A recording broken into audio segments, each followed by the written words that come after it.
$33 yung isda at saka ulam. Buo kasi yung isda kaya medyo mahal with sabaw na po siya. Ito, $28 lang siya. Dalawang ulam na yan siya. Ayan, dalawang ulam is $28. Pag isdang buo, ayan, 33.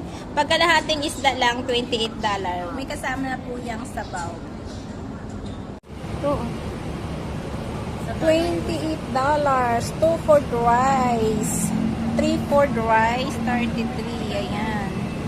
Any kind of food is $28.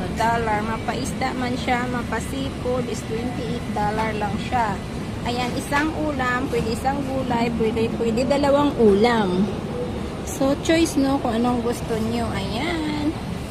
So, dito lang yan. Harap ng McDonald's. Ayan. Tawid lang kayo sa harap ng McDonald's. Makikita nyo itong space. Ayan. Tabi ng CHC.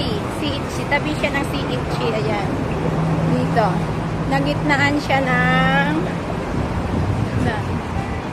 Susi. Basta Susi Express. Ayan. 1, 2. Pangalawang tindahan. Ayan.